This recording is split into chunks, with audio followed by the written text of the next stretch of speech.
الناس تستشفى حتى في الموت ولينا نستشفاو، ولينا نضحكوا، ولينا واحد يمرض نضحكوا عليه، إنسان يبتلى بالسجن نستشفاو فيه ونفرحوا له. علاه ولينا هكذا؟ علاه بعدنا؟ إنسان يروح يخطف فتاة يسأل عليها يوسخوها له يرجعوها له، أبشع فتاة في العالم. استر ما استر الله يا أخي. ربما هذه الفتاة تتوب على يد هذا الإنسان وتبني دارها. إنسان يروح يتزوج كيف علاه رانا هكذا؟ علاه أكثر هذا الحقد؟ إنسان بخير عليه تحسدوه، أعطاه ربي تحسدوه. إنسان نقى يديروا فيه هضرة، إنسان نقى يديروا المستحيلات، كيفاه توسخوه، كيفاه تفسدوه، كيفاه تخرجوه من النظافة إلى الوسخ.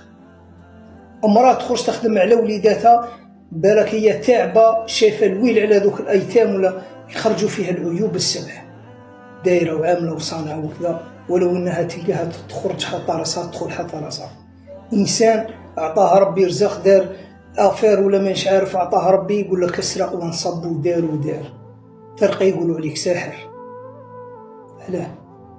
عند الله تجتمع الخصوم كل شيء، أو يكتب ما لهذا الكتاب ولا يترك كبيرة ولا صغيرة إلا وأحصاها فلنتقي الله في أنفسنا. سبحان الله، رانا منين سوف نحاسب، وسوف نحاسب حساب عسير.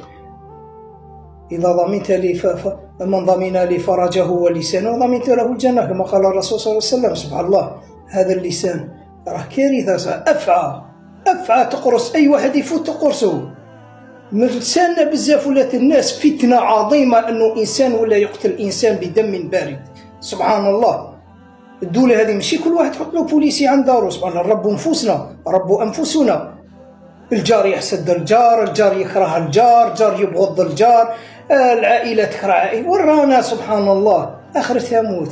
هذه دار فناء وليست دار بقاء.